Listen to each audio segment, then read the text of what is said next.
But I think, we got 7 days in today. Very pleased with their attitude and their buy-in, and the guys that when you're teaching a new scheme and system, which I've done a bunch before, I feel like we're a little further along than most places we've been, because the guys have spent a lot of time off the field of coming in and meeting with coaches extra and doing a good job of coaching each other and being real mature about trying to handle things.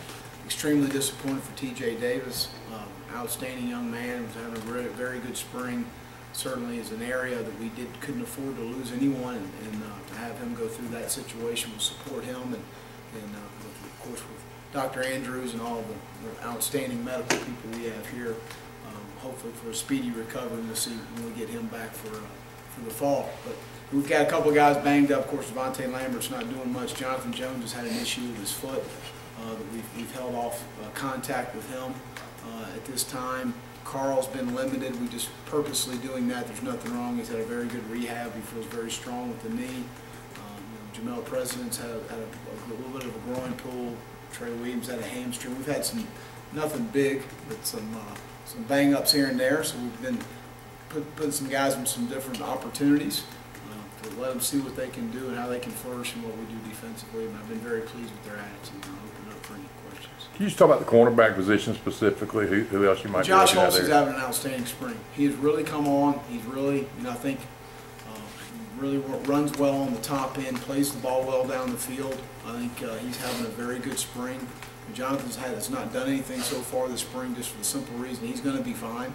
But we felt like he needs a total recovery from the foot, and anytime he's planting off that, it continues to irritate it. So we wanted to shut him down. So those other guys have had plenty of opportunities. Steven Roberts is repping there.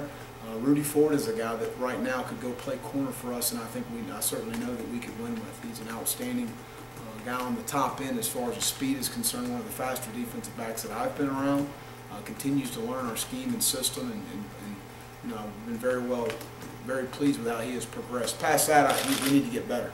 I'll be honest. Memory serves me right, Will, I don't think Josh played much at all in the bowl game. So just as your evaluation, I know you got to see him on the practice field before that, but now seeing him more here in this capacity, is there a difference from bowl prep to now? I think his approach has been outstanding.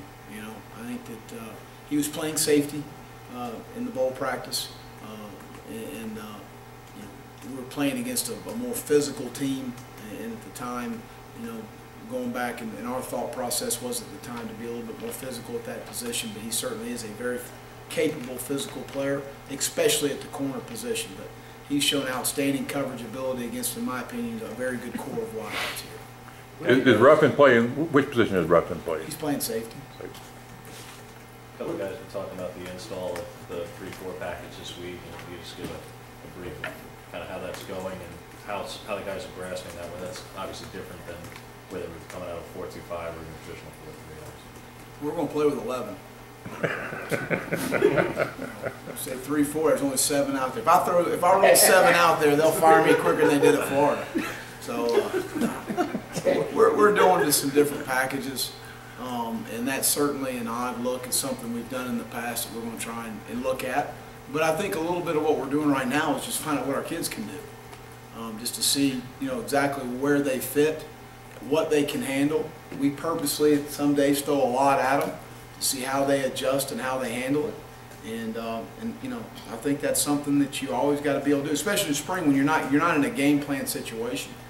You're seeing what your guys are going to be able to handle. We purposely make adjustments in practice to how we're playing the coverage for the simple reason that's what's going to happen in the game. You got to be able to make an in-game adjustment. So who can handle that in the middle of a practice and change how we're doing something?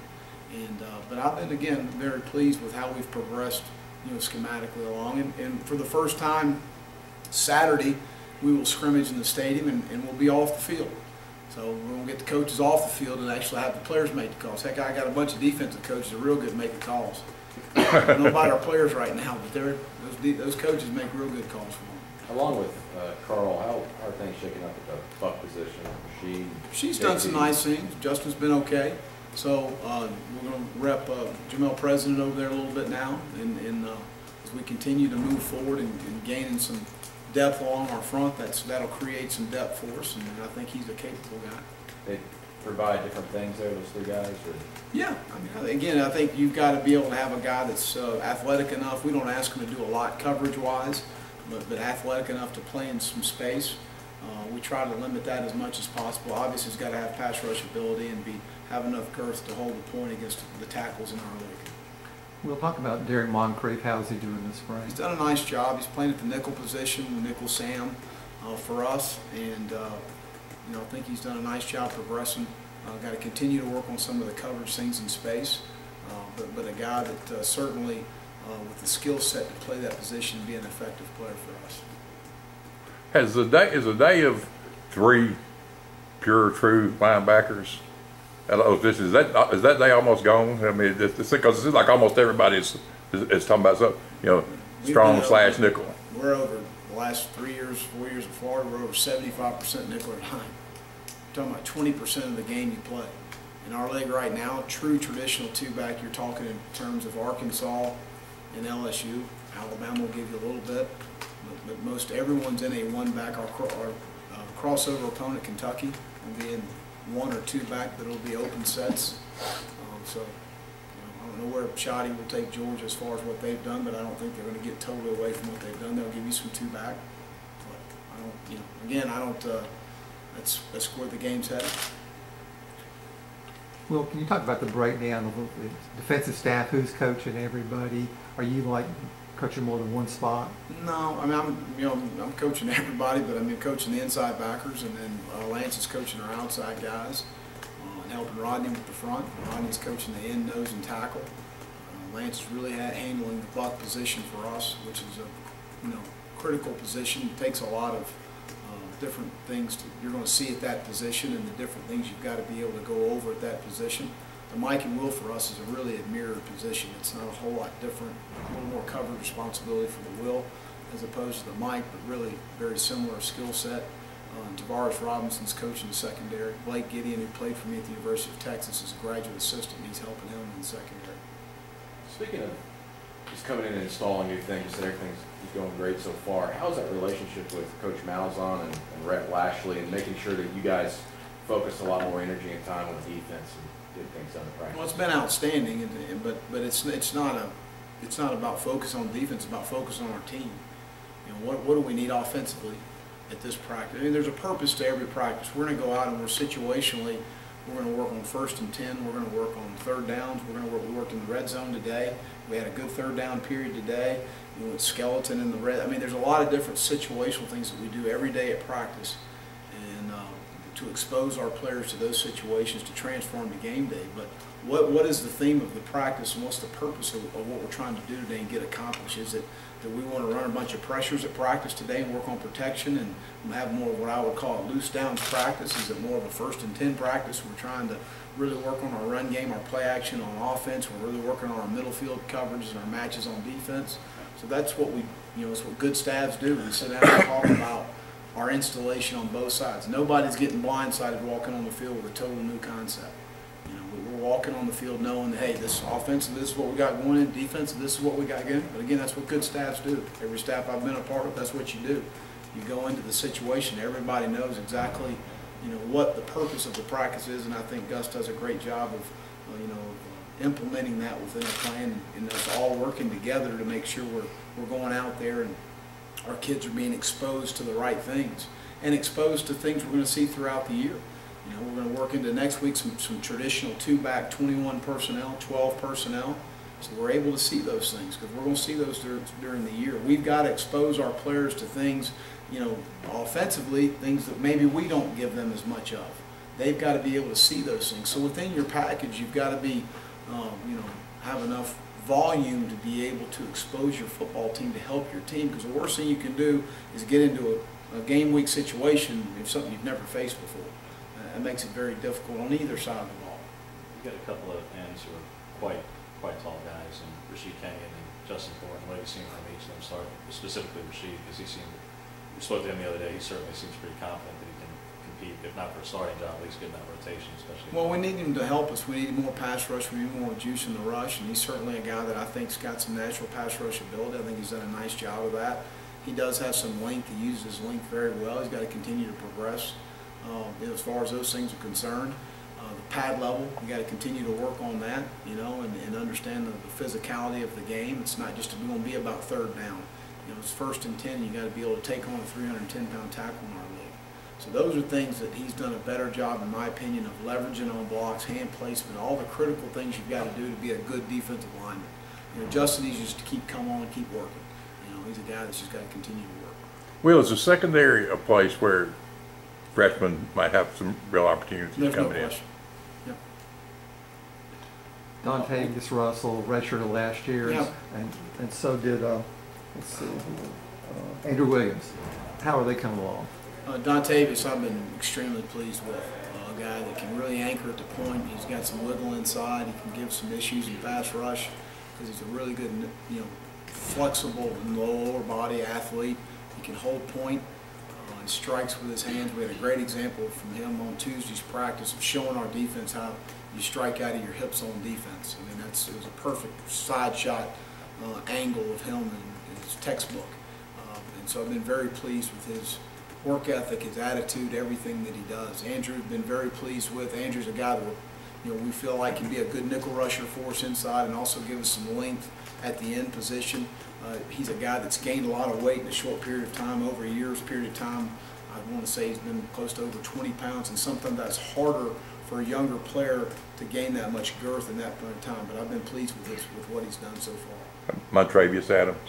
Been, you know, again, he's been a guy that just got to consistently get it out of him every snap. You know, he's got to understand that. I think he's gotten to that maturity level to understand we're going to coach him hard every single snap to get that done.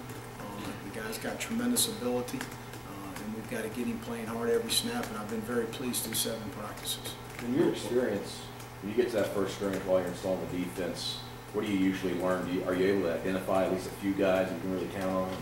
Well, I think, again, you're looking collectively. I told our guys after a couple practices, if we can have 11, I'll be happy. But, you know, again, you want to build those numbers. Of, you know, is that what's what Coach Malzahn's told our entire football team. You know, who can I count on? Who can we trust? And you come out of spring, what a lot of those guys need to understand is we got, you know, 24, 25 practices to get ready for that first ball game against Louisville. And you know, we've got to be able to identify freshmen coming in that can help us. So if we don't trust you through the spring and you're already on campus, those other guys won't get the opportunities in the fall. So from that standpoint, you've got to earn that trust if you haven't already done that. And I think it's great to get off the field, to let them make the call, to let them make the adjustment, because it's a little different when your coach is standing behind you telling you what's about to happen. And those guys being able to do that in those situations. First scrimmage, typical of you know, defensively, tackling is always an issue, leveraging the ball. I think we've done a very good job of you know, really emphasizing that is from some tackling issues we had in the past, of leveraging the ball the right way. We still have a long way to go, believe me. Well, when you left Florida, you said that you still had players. That don't let anybody tell you don't have players there. I'm sure you've seen Jim McElwain's comments last week that the roster was really insufficient in some areas, and they pointed to the offensive line in particular. I guess the 2 deep has a lot of walk-ons right now. Do you have any response to his remarks there? I didn't see any comments. You know, at the end of the day, you know, at the time, DJ Humphreys and Tyler Moore had not declared for the NFL draft, and that's 2 guys that started a lot of ball games, and Rod Johnson was a return of the starter. And certainly at that position, at the offensive line, the numbers are obviously down based on what you said. But I didn't know of any comments. Other than that, there's a lot of good football players sitting down there. Well, I wanted to ask you about the buck position. Is that what Byron Cowers Said he could coach a dog and win. Heck, I like the dog better than his players. The buck position, is that where Byron Cowers is going to start out? And is that a position where, say you have your 2 best pass rushers there? We haven't made those decisions. We've got to make those decisions when we come back in the fall camp. The other part was, if say your 2 best pass rushers are bucks, is there a situation or I guess a package where you can have both of them on the field at the same time? Absolutely. You will start working into 1 minute and third down. We got to get the best rushers in the game. Well, that's about Tim Irvin. What do you think about him so far? Been very pleased. You know, it's been frustrating. He banged his hand up, so we got to work him through that. But he's been a guy that's shown a good skill set to be able to cover, to play zone, have instincts in zone, be a good blitzer. Haven't done much tackling with him because he's been more of a non-contact guy. You know, in those situations. Which position is he playing? Huh? Which position is he playing? He's playing nickel and safety. to go back to the bowl for a minute, well, like a couple of players you mentioned, obviously your intensity and a noticeable difference just in the change in staffs and things like that. And Montravius had mentioned that during the bowl at halftime that it was kind of a deja vu moment for him, and seeing you get very impassioned, I guess smack the board like he'd seen on one of the YouTube videos that we had all seen. For fans especially, who saw you in a coaching box with a headset on, and now hearing from a player that you're giving impassioned remarks at halftime, you weren't coaching in any capacity in that game with all that? Well, I was helping out a little bit. Obviously, it didn't work. It wasn't very good. I want to ask you about defensive tackle, Coach. It's a position we don't have a lot of depth. How have Swain and Devereaux Lawrence looked to you so far? I think Devereaux has a very good skill set. He's got to learn to continue to build his endurance up, to finish, plays and finish practice and finish series. But there's, from a skill set standpoint, I've been very pleased. And then Swain's got great effort.